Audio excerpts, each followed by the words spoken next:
शिक्षा व रक्षक है जो सपनों को साकार में बदलती है और सफलता की ओर ले जाती है। लेकिन जब शिक्षा का मंदिर ही डराने लगे तो भला कैसे बच्चे शिक्षित हो पाएंगे।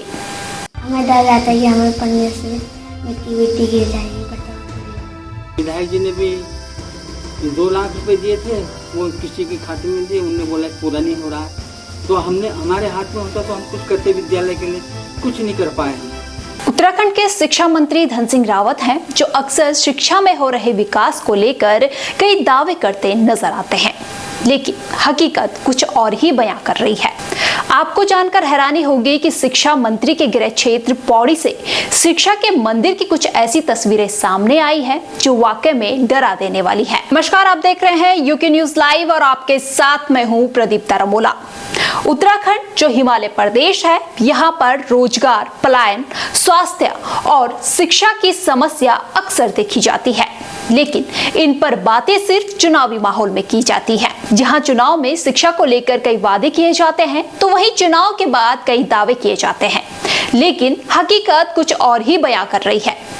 जी हां, भले ही शिक्षा मंत्री शिक्षा को लेकर कई दावे कर रहे हो, लेकिन हालात ठीक इसके उलट हैं। शिक्षा मंत्री के गृह क्षेत्र पौड़ी से कुछ ऐसी तस्वीरें सामने आई हैं जो शिक्षा विभाग द्वारा शिक्षा के क्षेत्र में किए जा रहे कार्यों के दावों पर कई सवाल उठा रहे हैं।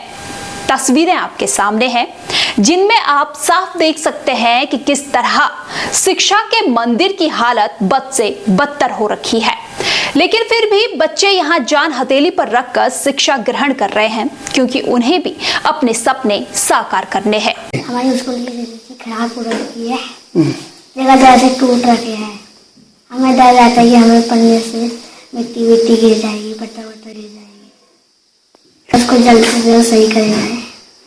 डरे सहमे या बच्चे यहाँ पर शिक्षा पाने के लिए पहुंच तो जाते हैं, लेकिन जान का खतरा इन्हें हमेशा सताता रहता है। दरअसल पौड़ी जिले के नैनीडांडा विकासखंड में हल्दुखाल का राजकीय प्राथमिक विद्यालय और संकुल संसाधन केंद्र दोनों जीर्ण शीर्ण हालत में है, लेकिन 7 साल बीत जाने के बाद भी शिक्षा विभाग ने जर्जर भवनों की हालत सुधारने की कभी भी जहमत नहीं उठाई। आलम यह है कि जीर्ण शीर्ण छत के नीचे ही नौनिहाल जान हथेली में लेकर ज्ञान अर्जित कर रहे हैं, लेकिन इन 7 सालों में शिक्षा विभाग को कभी भी जर्जर हो चुके स्कूल और संकुल भवनों का ख्याल तक नहीं आया, जबकि संकुल के प्रभारी कई बार शिक्षा विभाग का ध्यान इस गंभीर समस्या की तरफ केंद्रित करने के लिए पत्र भी लिख चुके हैं। कोई सुनने वाला नहीं है। विधायक जी से भी मैंने कहा था, विधायक जी ने भी 2 लाख रुपए दिए थे, वो किसी के खाते में दिए, उन्होंने बोला पूरा नहीं हो रहा है। तो हमारे हाथ में होता तो हम कुछ करते, विद्यालय के लिए कुछ नहीं कर पाए। हमने पौड़ी में सीओ साहब की मीटिंग में भी कहा, जवानंद भारद्वाज जी थे, मैं इनसे मिला, हमें संकुल प्रभारी के तौर पर बुलाया था, मैं गया था, परंतु कोई सुनवाई नहीं। पता नहीं क्या बात है, मुझे समझ में नहीं आया। बच्चे भी यहाँ अच्छे हैं और जगह विद्यालय में बच्चे नहीं हैं। ईश्वरी हमारे ऊपर है कि हम बचे हुए हैं, नहीं तो पता नहीं कुछ भी हो सकता है। सरकार का बिल्कुल ध्यान नहीं है।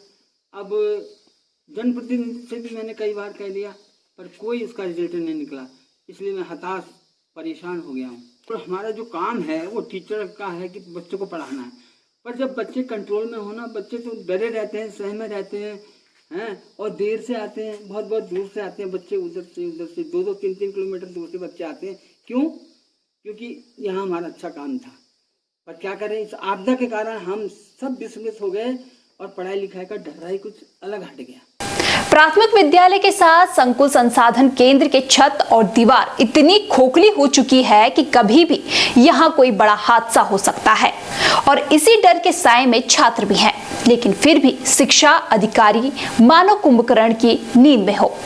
वही मामला प्रभारी जिला शिक्षा अधिकारी के समक्ष रखने के बाद प्रभारी जिला शिक्षा अधिकारी ने स्कूल और संकुल संसाधन केंद्र की हालत जल्द सुधारने का आश्वासन दिया है।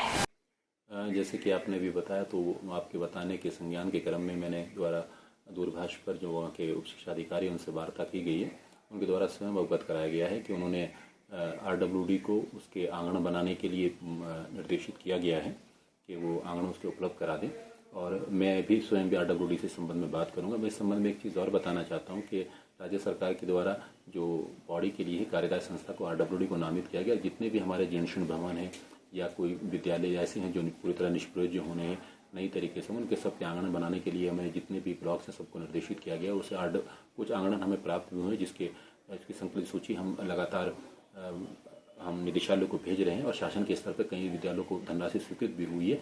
और जो कि आपके द्वारा मेरे संज्ञान में लाया गया, तो मैं इसे व्यक्तिगत रूप से देखते हुए यथाशीघ्र इसमें कोशिश करूंगा कि इसके लिए शासन स्तर धनराशि स्वीकृत हो जाए, इसको पुनर्निर्माण संबंधी कार्रवाई पूर्ण हो जाए।